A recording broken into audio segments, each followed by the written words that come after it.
पर सभी का अभिनंदन और सभी को राम राम।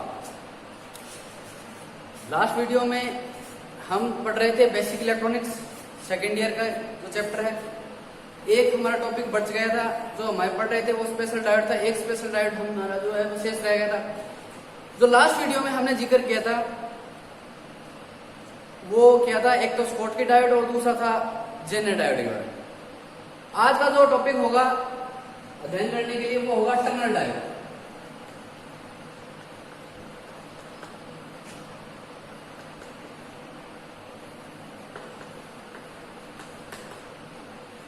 टनल डायोड के बारे में जिक्र करेंगे हम।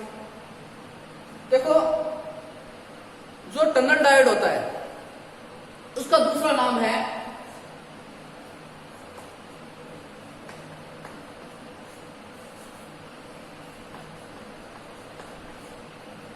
इसाकी डायोड।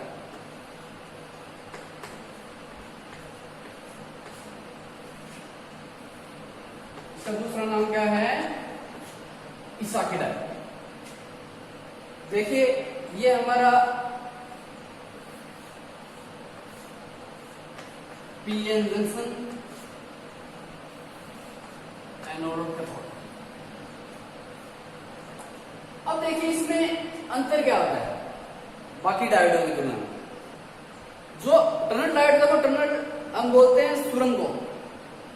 अब सुरंग इसका क्यों नाम पड़ा वो देखिए आगे बढ़ेंगे कि जो आपका टनल डायोड है उसका जो इसके अंदर क्या कि एसिडिटी मिलाई जाती है, एसिडिटी या जो डोपिंग होती है वो अधिक रखी जाती है। पीएन जंक्शन डायोड और जेनर डायोड दोनों की तुलना में इसके अंदर डोपिंग क्या रखी जाती है? अभी अधिक रखी जाती है। तो दूसरा पॉइंट है, इसको मैं इस तरफ कर देता हूं।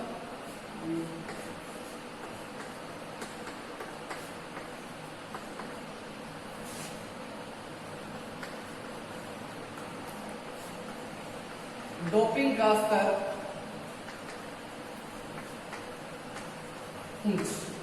तो देखो, पीएन जंक्शन की तुलना में हमने डोपिंग ज्यादा मिलाई थी जेनर डायोड में, और इसमें जेनर डायोड से भी क्या होती है? भी ज्यादा होती है, तो हम बोल देते हैं जेनर डायोड से भी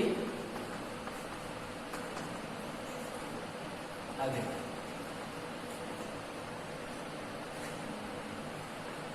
अब करते हैं तीसरे पॉइंट पे बात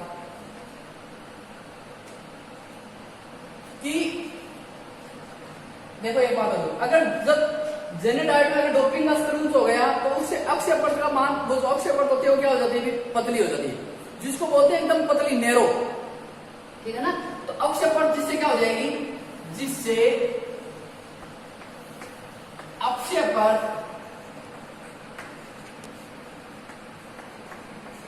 पतली या उसको बोले नैरो बिल्कुल। अब जब अक्षय परत बिल्कुल पतली हो जाएगी तो जो आपके अलग संकेत में जो इलेक्ट्रॉन चलेंगे, जो आवेश वाहक चलेंगे अलग संकेत, वो क्या होंगे? एकदम मतलब नैरो होने के कारण एकदम एक लाइन में निकलेंगे, एकदम लाइन। जैसे अपन सुरंग में चलते हैं उसी प्रकार एक इलेक्ट्रॉन, दो इलेक्ट्रॉन ऐसे क्रम से निकलेंगे, लाइन से निकलेंगे। तो सुरंग में भी ऐसे चलते हैं, भाई एक दरवाजे से एंट्री करते हैं दूसरे दरवाजे से निकलते हैं। तो सुरंग में क्या होता है? सुरंग क्या होती है? बिल्कुल पतली होती है, तो उसमें क्रम से चलते हैं। उसी प्रकार इसमें नैरो जो अक्षय परत होने से जो इसके अंदर आवेश वाहक चलेंगे, अलग संख्या जो आवेश वाहक, वो बिल्कुल लाइन में चलेंगे। तो इसलिए इसका नाम क्या पड़ा? अभी सुरंग पड़ा या टनल डायोड का पड़ा। तो अक्षय परत क्या होती है? इसमें पतली या नैरो होती है। अब देखिए एक पॉइंट, तीसरा पॉइंट कि जो पीएन जंक्शन था उसमें फॉरवर्ड वाइज जो वोल्टेज का मान था वो कितना था? 0.3।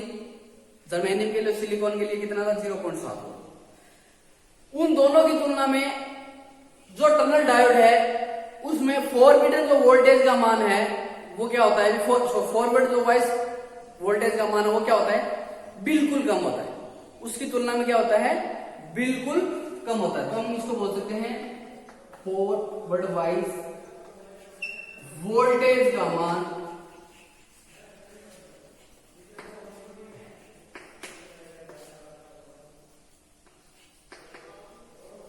बहुत कम।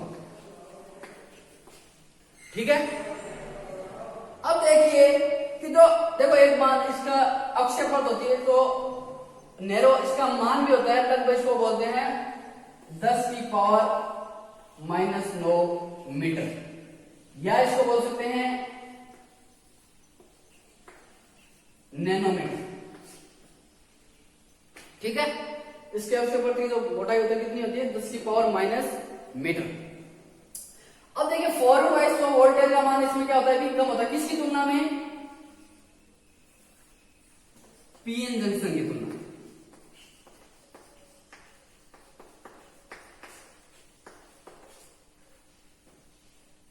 ये इतनी बातें होती हैं। पहली बात आपको याद रखनी है, टनल डायोड का दूसरा नाम इसाकी डायोड है। ये काम कौन से वाइज में करता है, इसको यहां पे लिखता हूं मैं, फॉरवर्ड वाइज।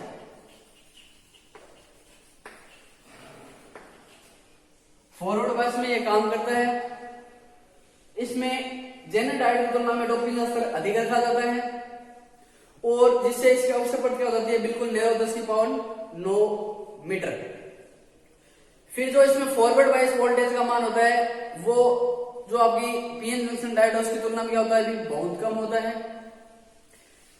अब देखिए जो इसमें अर्धचालक होता है वो ज्यादातर प्रयोग किया जाता है, ज्यादातर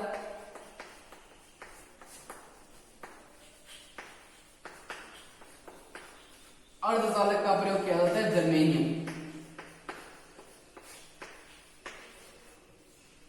या फिर किया जाता है गैलियम का भी, ठीक है ना। लेकिन आप इसको ज्यादा याद रखना, जर्मेनियम या गैलियम, ठीक है ना। इसका सबसे ज्यादा इसमें प्रयोग किया जाता है, जो गैलियम आर्सेनाइड था ना उसका प्रयोग। तो जर्मेनियम का मोस्टली ज्यादा होता है, वो जर्मेनियम का प्रयोग किया जाता है। तो ज्यादातर अधिकतर अर्धचालक किसका प्रयोग किया जाता है, जर्मेनियम का, ठीक है। तो ये इसकी कुछ विशेषता है, ये आपको याद रखना है। इसका दूसरा नाम इसाकी डायोड है, फॉरवर्ड वाइज में काम करता है, डोपिंग स्तर अधिक होता है। फिर देखिए इसका सिंबल, इसका सिंबल क्या होता है,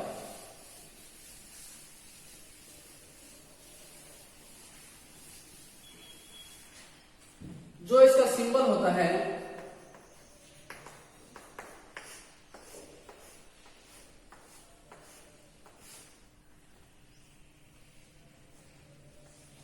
ये इसका सिंबल है, ठीक है। पीएन जंक्शन डायोड की तुलना में जो दोनों लाइनों क्या कर दिया है, इसकी तरफ कर दिया है, ठीक है ना। तो ये इसका सिंबल है। फिर देखिए इसका जो इसकी कार्य प्रणाली है, इसको बोला जाता है नेगेटिव रेजिस्टेंस, ठीक है ना। इसको क्या बोला जाता है, नेगेटिव रेजिस्टेंस बोला जाता है। क्यों बोला जाता है कि देखिए ये फॉरवर्ड धारा है और ये फॉरवर्ड वोल्ट है। अब मैंने बताया था आपको कि इसके अंदर जो फॉरवर्ड वोल्टेज का मान है वो क्या होता है, बहुत कम होता है। तो देखो जैसे इस यहां पे मान लेते हैं, यहां पे जैसे स्टार्ट होगा, यहीं से स्टार्ट हो जाएगी इसके अंदर धारा का मान, और एक सीमा तक बढ़ेगी, और उसके बाद में क्या होगा, घटनी स्टार्ट हो जाएगी। एक सीमा पे बढ़ेगी और उसके बाद में क्या हो जाएगी, घटनी स्टार्ट हो। इसलिए इसको क्या बोला जाता है, नेगेटिव रेजिस्टेंस। मतलब एक सीमा तक धारा बढ़ी, उसके बाद में कम हो जाती है, और फिर क्या होती है, ये यहां तक मतलब इतनी सीमा तक इसको क्या बोला जाता है, टनल डायोड।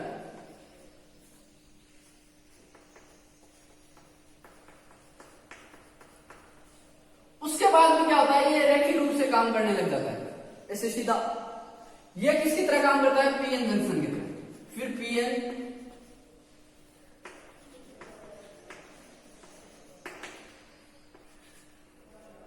बन जाता है।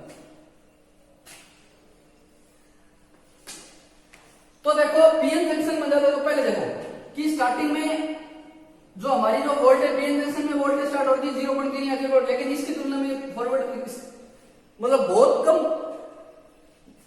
थोड़ी सी वोल्टेज क्या हो जाती है, बहुत कम वोल्टेज, मतलब बहुत कम मान होता है, उस पर इसकी धारा का मान बढ़ना स्टार्ट हो जाता है, और एक सीमा में पढ़ने के बाद में क्या हो जाता है, घटना स्टार्ट हो जाता है, और फिर घटा जाता है, और घटने के बाद एक निश्चित सीमा आती है, उसके बाद में ये पीएन जंक्शन की तरह काम करने लग जाता है। तो ये है टनल डायोड का कार्य प्रणाली, इसको बोलते हैं नेगेटिव रेजिस्टेंस, ठीक है। एक बार बढ़ता है उसके बाद घटता है, फिर पीएन जंक्शन की तरह। तो आपको टनल डायोड वो यहां तक ही काम करता है, इसको क्या बोलते हैं, नेगेटिव।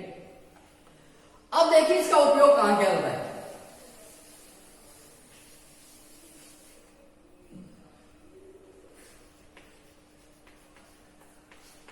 इसका जो उपयोग किया जाता है वो क्या जाता है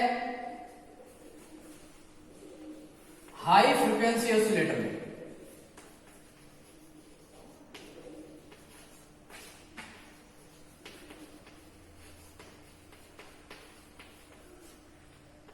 हाई फ्रीक्वेंसी ऑसिलेटर में इसका प्रयोग किया जाता है, किसका, टनल डायोड।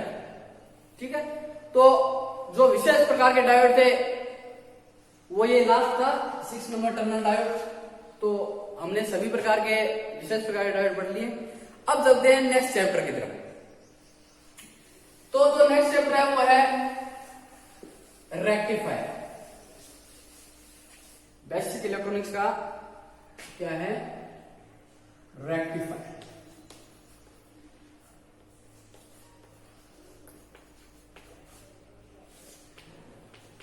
पहले देखिए रेक्टिफायर होता क्या है। मतलब इलेक्ट्रॉनिक्स युक्तियों में एसी को डीसी में जिस युक्ति के द्वारा परिवर्तित किया जाता है उस परिपथ को या सर्किट को क्या बोलते हैं, रेक्टिफायर। इलेक्ट्रॉनिक्स परिपथों में जो युक्ति प्रयोग की जाती है एसी को डीसी में परिवर्तित करने के लिए जो सर्किट प्रयोग किया जाता है उसको क्या बोला जाता है, रेक्टिफायर। तो देखो रेक्टिफायर में जो युक्ति प्रयोग की जाती है मेनली जो एसी डीसी वो आपको पता है डायोड होता है। और इसमें जो डायोड होता है वो क्या होता है, एक दिशा युक्ति होती है, एक दिशा में काम करती है। और वो कौन सी होती है, बाइपोलर। उस डिवाइस को क्या बोला जाता है, बाइपोलर। ठीक है भाई। अब देखिए जो रेक्टिफायर होते हैं वो दो प्रकार के होते हैं। कितने प्रकार के होते हैं, दो प्रकार के। कौन कौन से, एक होता है हाफ वेव और दूसरा होता है फुल वेव। तो इनको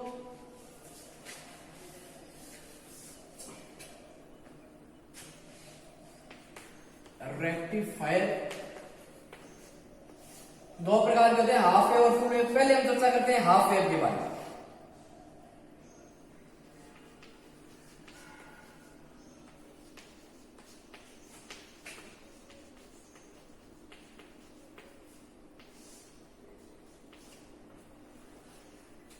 देखो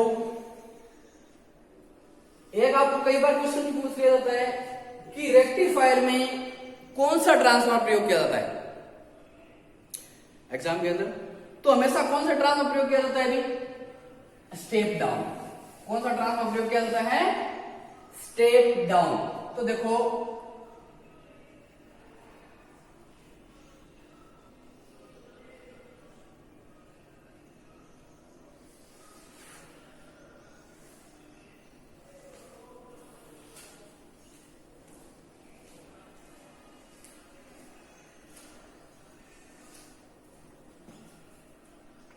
यहां पे लगा देते हैं डायोड।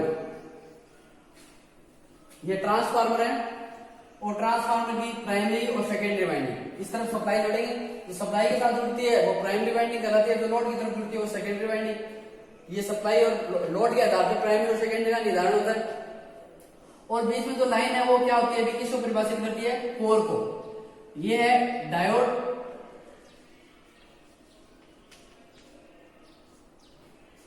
और यहां पे दोनों सर्किटों के बीच में लगा है जो लोड है वो रेजिस्टिव लोड।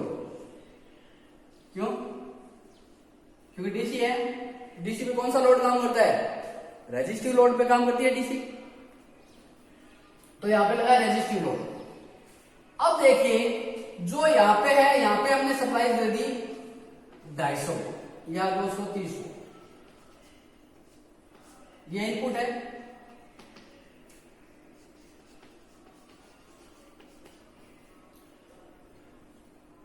अब जो इनपुट की जो सप्लाई है 230 वोल्ट है, जो 230 वोल्ट कौन सी है भी, एसी सप्लाई। तो एसी सप्लाई है, आपको पता है एसी सप्लाई के अंदर फ्रीक्वेंसी होती है और फ्रीक्वेंसी के कारण इसमें पल्स होंगी। तो ये हमने पल्स ले ली, जो ऊपर पल्स है वो पॉजिटिव है, जो नीचे पल्स चल रही है वो नेगेटिव है। अब देखिए इसमें होता क्या है कि ये आपका सर्किट डायग्राम है half wave rectifier. Input supply दी है, तो स्टार्टिंग में जो पल्स चलेगी, पल्स पहुंचेगी, वो पॉजिटिव पल्स पहुंचेगी। पहली बार ऐसी कहते हैं कि अभी एसी में जो वोल्टेज है वो कम ज्यादा किसके कारण होती है, फ्रीक्वेंसी के कारण होती है। फ्रीक्वेंसी क्या होती है, एक सेकेंड में पूर्ण किए गए चक्रों की संख्या क्या कहलाती है, जो चक्रों की संख्या होती है क्या कहलाती है, साइकिल पर सेकेंड इसकी इकाई होती है, फ्रीक्वेंसी कहलाती है, या इसकी दूसरी इकाई होती है हर्ट्ज। अब देखिए कि हम एक पल्स लेते हैं, देखो यहाँ पे सप्लाई जोड़ दी तो ये एक पल्स यहाँ पे आ गया। अब देखिए स्टार्टिंग में जो आपका ये इसको मान लेते हैं पॉजिटिव और ये होगा नेगेटिव, ठीक है। तो देखो पॉजिटिव, अब देखो ये पीएन जंक्शन है, डायोड का ये पीएन जंक्शन है, कैसे कार्य करेगा, ये पी है और ये एन है, और पीएन जंक्शन कौन सा होता है भी, मतलब ये फॉरवर्ड वाइज में काम करेगा। स्टार्टिंग में जो पहली पल्स पहुंचेगी कौन से वाइज में काम करेगा, फॉरवर्ड वाइज। फॉरवर्ड वाइज में क्या था, जो पॉजिटिव था बैटरी का जो पॉजिटिव सिरा था उसे जो अपने पीएन टाइप का जो अर्धचालक था उसके पी टाइप के साथ जोड़ देते हैं, और बैटरी के नेगेटिव को एन टाइप के साथ जोड़ देते हैं, तो वो कौन सा वाइज बन जाता है, फॉरवर्ड वाइज। तो देखिए ये कौन सा है, पॉजिटिव, ये डायोड का कौन सा सिरा है, नेगेटिव। अब देखिए जो डायोड का पॉजिटिव सिरा है वो पॉजिटिव के साथ जुड़ा हुआ है, और बैटरी का नेगेटिव सिरा है वो कौन किसके साथ जुड़ा हुआ है, नेगेटिव के साथ।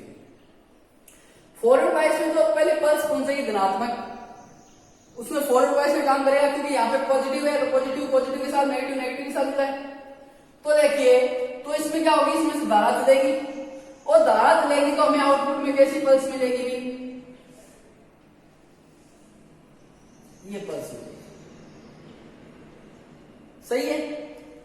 अब देखिए कि जैसे ही दूसरे चक्र में आते हैं, दूसरे पल्स में आते हैं, तो उसमें क्या होगा कि जो दूसरा पल्स है वो किस में चल रहा है, ऋणात्मक चक्र में।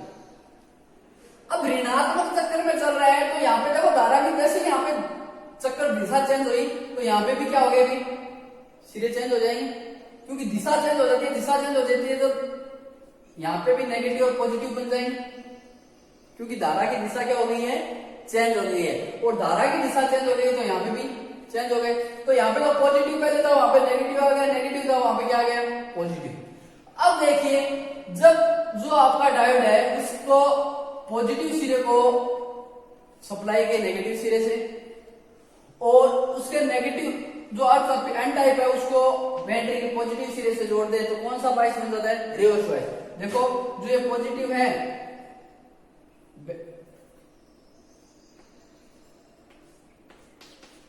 पी टाइप को बैटरी के नेगेटिव सिरे से और एन टाइप को बैटरी के पॉजिटिव सिरे से जोड़ दें, तो कौन सा वाइज बन जाता है, रिवर्स वाइज। अब रिवर्स वाइज में आपको सबको पता है धारा नहीं चल रही, रिवर्स वाइज में धारा चलती नहीं है। तो देखो धारा चलेगी नहीं तो इस डायोड के अंदर से नहीं गुजरेगी, तो बाहर में आउटपुट में क्या मिलेगी, भी कुछ नहीं मिलेगा, बाहर आउटपुट में कुछ नहीं मिलेगा, तो हम इसको बोल देते हैं ये खाली जगह, यहाँ पे कुछ नहीं मिलेगा। फिर देखो वापस धारा की दिशा चेंज होती है,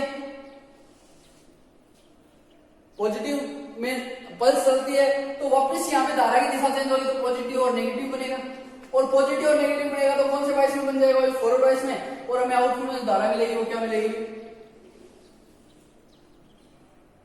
चलती रहेगी।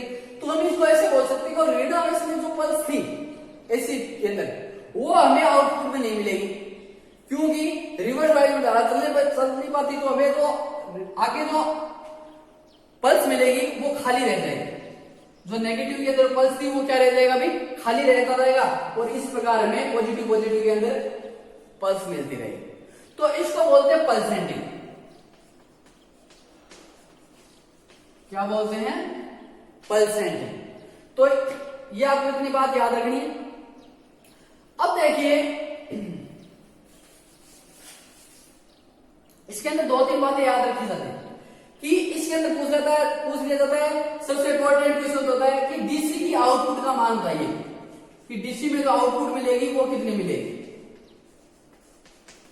तो डीसी की जो आउटपुट मिलती है वो कितनी मिलती है, अभी वो मिलती है 0.45 इंटू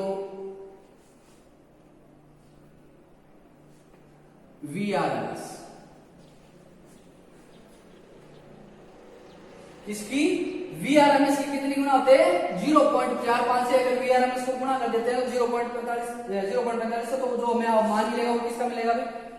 आउटपुट का मिलेगा। देखो मान लेते हैं यहाँ पे 250 वोल्ट का, और हमें यहाँ पे सेकेंडरी की जो वोल्टेज मिल रही है वो कितनी मिल रही है? 12 वोल्ट।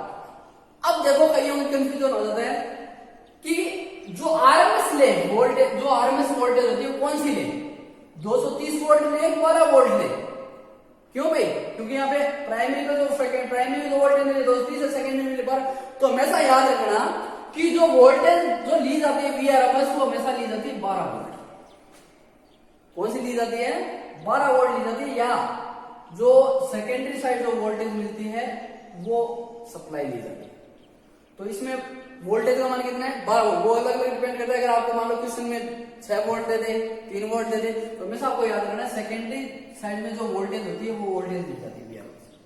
तो ये क्वेश्चन कई बार क्वेश्चन एग्जाम में पूछ लिया जाता है। तो हाफ वेव रेक्टिफायर हो तो कितने से गुणा करना है आपको? VRMS को 0.45 से। जो मान आएगा वो किसका आएगा? डीसी में जो आउटपुट मिलेगी उसका मान आएगा। तो मान लेते हैं हम 12 से गुणा कर लेते हैं।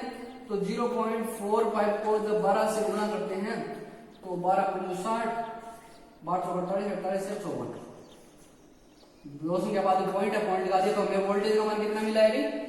5 वोल्ट या 5.40 वोल्ट का मान होगा। तो ये बात आपको याद रखनी। एक आपको पूछ लेता है अभी रिपल फ्रीक्वेंसी।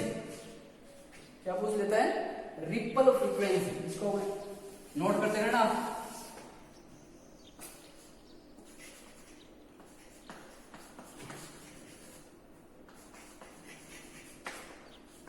तो रिपल फ्रीक्वेंसी का जो मान होता है वो कितना होता है? इनपुट सप्लाई की जो फ्रीक्वेंसी इसके बराबर। इनपुट सप्लाई की फ्रीक्वेंसी के बराबर।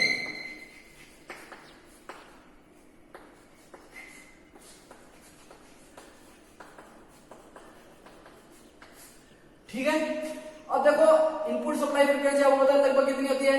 99% कितनी होती है? अभी 50 हर्ट्ज की होती है। लेकिन कई बार क्या हो जाता है, मतलब वो खुद दे देता है बना के इनपुट सप्लाई इतनी है, तो बताइए आपकी जो रिपल फ्रीक्वेंसी होगी आउटपुट को कितनी मिलेगी? ठीक है। तो हमेशा कितनी होती है? अगर आपको सीधा दे रखा हो तो 50 हर्ट्ज बता देना है। फिर तो आपको हमेशा देखना है कि इनपुट में कितनी दे रखी है आपको। तो जो इनपुट सप्लाई के वोल्टेज के बराबर, या इसको बोल सकते हैं, या इसका दूसरा रूप बोल देते हैं 50 हर्ट्ज। ठीक है। अब चलते हैं दूसरे रेक्टिफायर की तरफ, फुल वेव।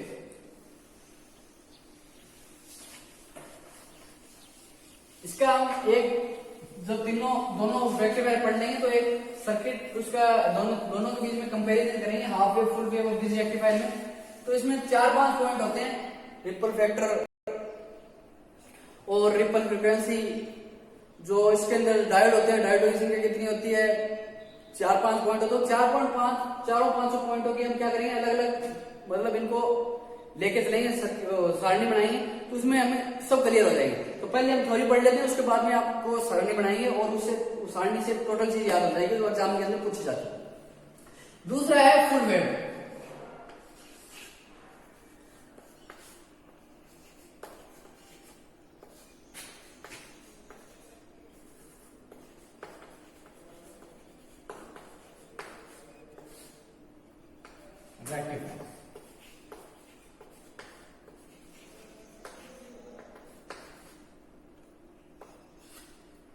ठीक है भाई। अब देखिए फुल वेव रेक्टिफायर भी 2 प्रकार के होते हैं। एक होता है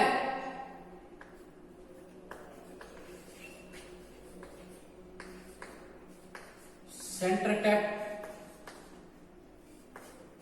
ट्रांसफार्मर, फुल वेव रेक्टिफायर, और दूसरा होता है ब्रिज रेक्टिफायर।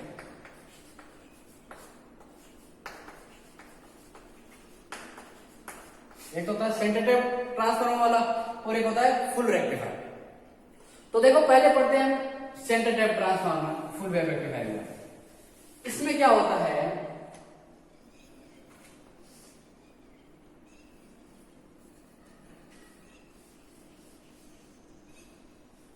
ये आपकी इनपुट है, प्राइमरी वाइंडिंग है, और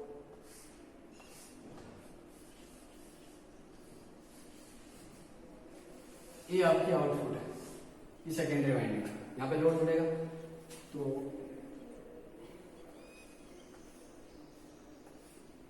इसमें थोड़ा सा क्या रखा जाता है, अंतर रखा जाता है।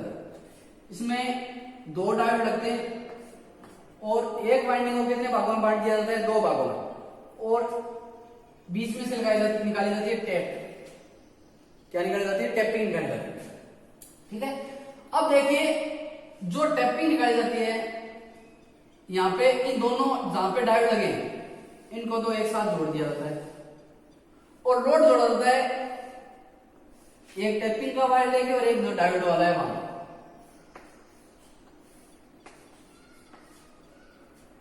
ये इनपुट सप्लाई है 230 वोल्ट एसी और ये है आपकी आउटपुट रजिस्टर लोड द्वारा। अब देखिए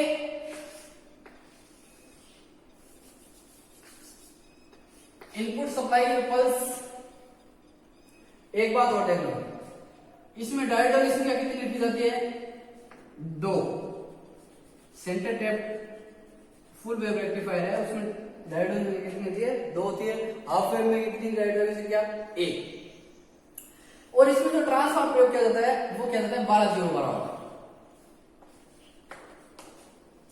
ठीक है, मतलब यहां पे इस और इस सिरे पर 12 वोल्ट मिलेगी, इस और इस सिरे पर कितने वोल्ट मिलेगी? 12 वोल्ट। इस पॉइंट को बोलते हैं न्यूट्रल। जो बीच में टेपिंग गाड़ी क्या किस तरह काम करता है? न्यूट्रल की तरह काम करता है, न्यूट्रल बनाया जाता है। अब देखिए इसमें क्या होता है कि जो आपकी एसी सप्लाई है, इनपुट सप्लाई, उसमें पल्स है पॉजिटिव और नेगेटिव दोनों दिशाओं में चलती है। तो देखो स्टार्टिंग में यहाँ पे पल्स पहुंची, ये इनपुट प्राइमरी वाइंडिंग है, ये सेकेंडरी वाइंडिंग। तो देखो होता क्या है कि ये तो काम करेगा फॉरवर्ड वाइज में,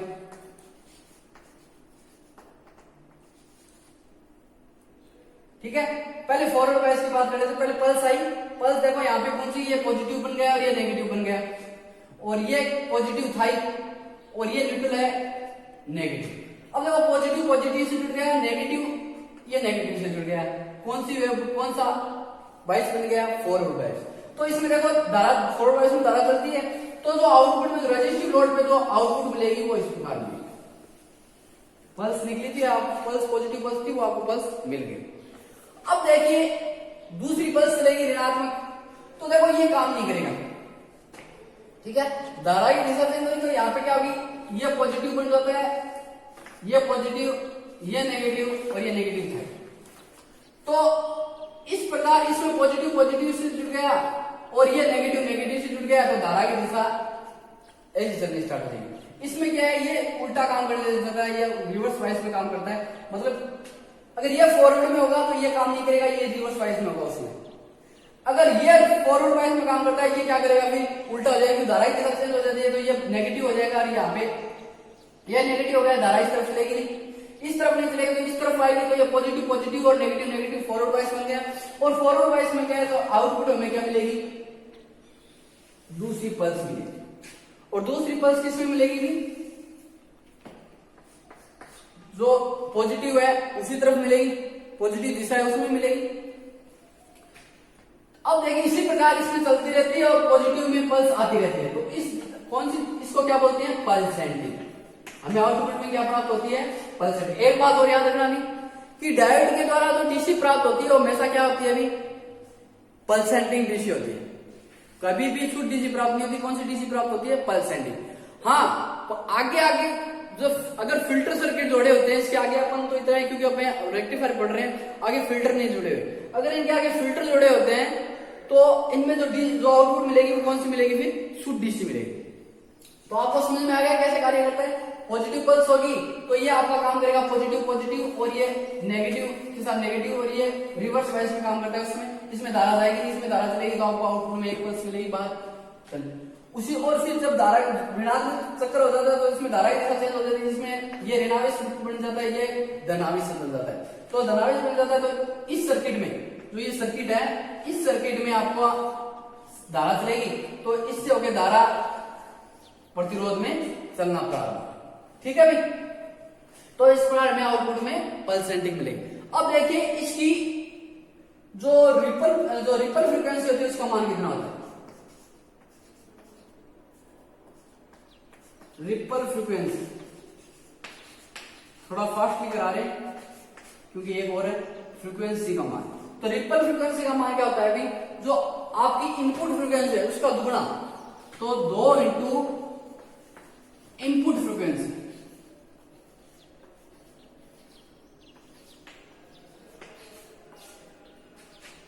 दो गुना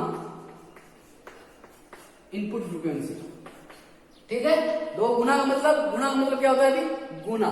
ठीक है, तो मान लो इनपुट फ्रीक्वेंसी कितनी थी, 50 थी, तो 2 इंटू 50, तो 2 इंटू 50 कितना हो गया, 100 हर्ट्ज। या हम दूसरे रूप में इसको बोल सकते हैं, अगर फ्रीक्वेंसी का मान सीधा नहीं दे रखा हो तो आपको कितना बताना है, 100 हर्ट्ज। अगर आपको यहाँ पे फ्रीक्वेंसी का मान अलग दे दिया तब आपको कैलकुलेशन करके बतानी है। इधर वैसे होते कितने, 100 हर्ट्ज होती है, तो आपको बता देना है इनपुट फ्रीक्वेंसी का कितना गुना भी, 2 गुना। अब देखिए आउटपुट में डीसी कितनी मिलेगी, तो डीसी होगी उसका सूत्र क्या होगा,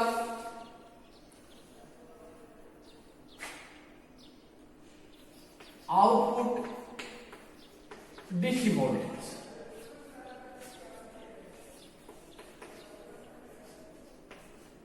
तो आउटपुट डीसी वोल्टेज का मान कितना होगा अभी, उसका मान होगा 0.90 इंटू VRMS। इसका VRMS का कितना, 0.90। अब आपको पता है VRMS कौन सा था, आपको बताया था, उस VRMS के मान को कितने से गुणा करना है, 0.9 से गुणा करना है। तो जो आपकी वोल्टेज आएगी वो कौन सी वोल्टेज आएगी, आउटपुट में जो डीसी वोल्टेज प्राप्त हो रही है वो वोल्टेज होगी। तो देखो मान लो यहाँ पे 12 वोल्ट है, 12 वोल्ट को 0.9 से गुणा करेंगे कितना आएगा, लगभग ये हो जाएगा आपका 9 2 18 9 10 तो 10.8 के आसपास होगी जो वोल्टेज मिलेगी, 10.8। ठीक है, अब देखिए, अब आगे चलते हैं। जो सेंटर टैप, अब एक और रेक्टिफायर बच गया, फुल वेव 2 रेक्टिफायर थे, एक हाफ वेव था, फुल वेव था। फुल वेव में 2 प्रकार के होते हैं, एक सेंटर टैप होता है, दूसरा कौन सा होता है अभी, दूसरा होता है ब्रिज रेक्टिफायर। अब देखिए ब्रिज रेक्टिफायर कैसे काम करता है। जो ब्रिज रेक्टिफायर होता है उसमें 4 डायोड प्रयोग किए जाते हैं। कितने प्रयोग किए जाते हैं, 4 डायोड। तो नाम से पता चल रहा है ब्रिज रेक्टिफायर। पहले इसका सर्किट डायग्राम बनाएंगे। तो देखो एक बात और, ब्रिज रेक्टिफायर का ज्यादा प्रयोग किया जाता है। क्यों किया जाता है, क्योंकि देखो इसमें जो हमने पीछे जो पढ़ा था वो पढ़ा था, देखो half wave full wave rectifier, full wave rectifier और हाफ वेव रेक्टिफायर में ट्रांसफार्मर प्रयोग किया था। लेकिन ब्रिज रेक्टिफायर में ट्रांसफार्मर प्रयोग नहीं किया जाता, जिससे क्या होगा, इसका खर्चा भी कम आएगा और वेट भी क्या होगा, इसका कम होगा। तो देखो जो ब्रिज रेक्टिफायर बनाया जाता है वो इस प्रकार। अब हमेशा इसके अंदर जो रेक्टिफायर बनाते हैं उसकी दिशा ध्यान रखनी है आपको कि कौन सी किस, तो हमेशा ध्यान रखना है कि एक दिशा में चलते हुए दिशा में आपको डायोड बनाने हैं। ठीक है, तो ये देखो यहाँ पे अपन डायोड लगा देते हैं।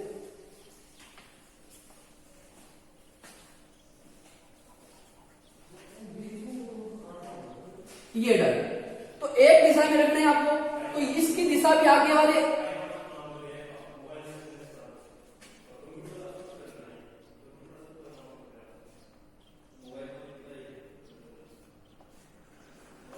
ये, और इसी प्रकार इसमें। तो जो ये स्ट्रक्चर बनी है ये किसकी बनी है, अभी ब्रिज रेक्टिफायर की। आपको डायोड की दिशा क्या एक तरफ रखनी है।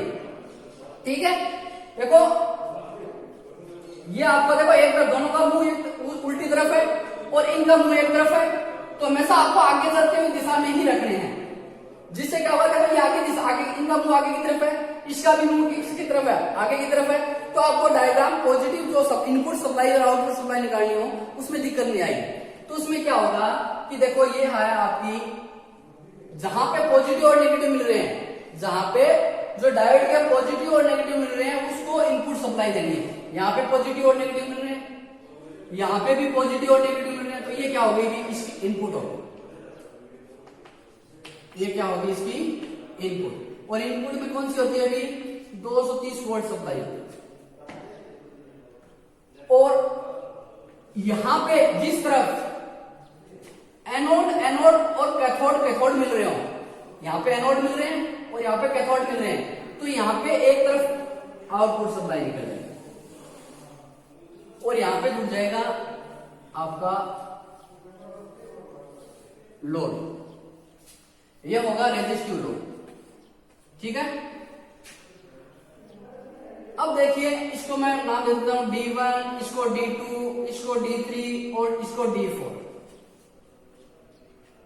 इसमें हमने ट्रांसफार्मर प्रयोग नहीं किया, ट्रांसफार्मर इसके अंदर प्रयोग करने की जरूरत नहीं होती है, सेंटर टेप था उसमें ट्रांसफार्मर की जरूरत पड़ती है।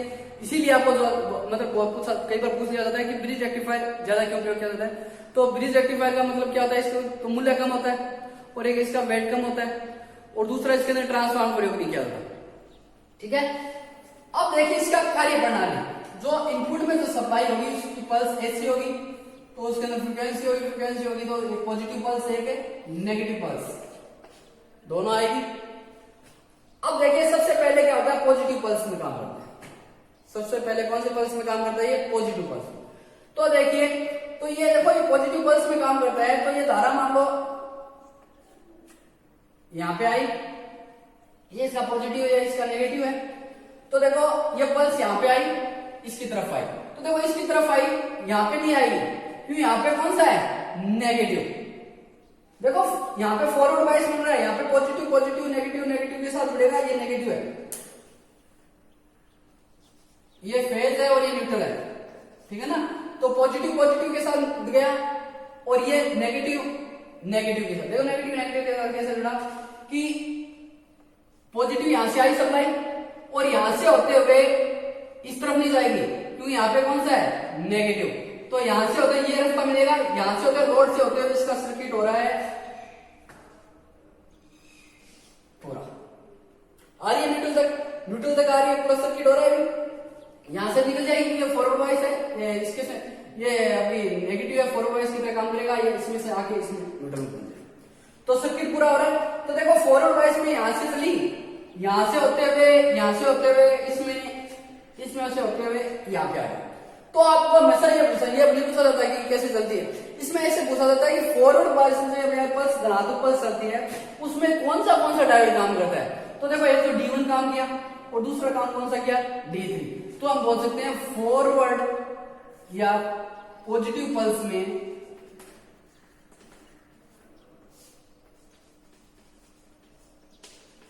D1 व D3, यह इसको बोल सकते हैं फॉरवर्ड बायस। फॉरवर्ड बायस में कौन सा डायोड काम कर रहा है, D1 और D3, या आपको पॉजिटिव पल्स में पूछ ले तो D1 D3, तो आपको आउटपुट में मिलेगी। अब देखिए दूसरा, जब आपकी धारा की दिशा क्या हो जाएगी, चेंज हो जाएगी, तो धारा की दिशा चेंज हो गई, यहां पे धारा की दिशा क्या होगी, चेंज होगी, धारा की दिशा चेंज होगी, तो यहां पे क्या हो गया, अभी दिशा चेंज हो जाती है। दिशा चेंज हो जाती है तो देखो यहां से धारा चलेगी और इसमें से होते हुए यहां पे और यहां से होते हुए लोड में आएगी, लोड से होते हुए ये आपकी पहुंचेगी D4 में, सॉरी D1 में, और D1 से होते हुए, ठीक है भाई, कैसे कि देखो पॉजिटिव से चली D4 में जाएगी, D4 से होते हुए D1 से होती हुई क्या करेगी, ये सर्किट को क्या करेगी, कंप्लीट करेगी। सॉरी D4 ने, ये देखिए दो सेकंड, यहां से चली, इसमें आई, इससे होती हुई लोड में चली जाएगी, लोड से होती हुई, हाँ सॉरी D2 काम करेगा अभी, सॉरी D2 से होती हुई ये न्यूट्रल में। ठीक है, तो रिवर्स वाइज में कैसे काम करेगी, रिवर्स वाइज में काम करेगी, D1 में आएगी, D1 से होते हुए लोड रेजिस्टेंस में से होते हुए ये आपका D2 में आएगी और D2 से होते हुए न्यूट्रल में पहुंचेगी। ठीक है, तो ये इसका सर्किट होगा, ये ठीक है। तो आउटपुट में जो पल्स मिलेगी वो कैसे मिलेगी, ये पल्स, और ऐसी पल्स हमें निरंतर मिलती रहेगी, तो इनको क्या बोला जाता है? Full wave. इसको क्या बोला जाता है? फुल वेव बोला जाता है इस वेव को। और इसके कारण जो इसको पल्स है, दूसरा इसका नाम होता है पल्सेटिंग डिश। ठीक है, अब देखिए इसकी वोल्टेज का मान और रिपल फ्रीक्वेंसी का मान होता कर लेते हैं कितने थे। तो आउटपुट में जो डीसी मिलेगी, आउटपुट में जो डीसी मिलेगी उसका मान होगा 0.90 इंटू VRMS। VRMS का कितना गुणा? 0.90 से गुणा कर देंगे, जो मान मिलेगा वो क्या मिलेगा? DC output. यहाँ पे जो वोल्टेज प्राप्त हो रही है वो डीसी। ठीक है, अब देखिए रिपल फ्रीक्वेंसी।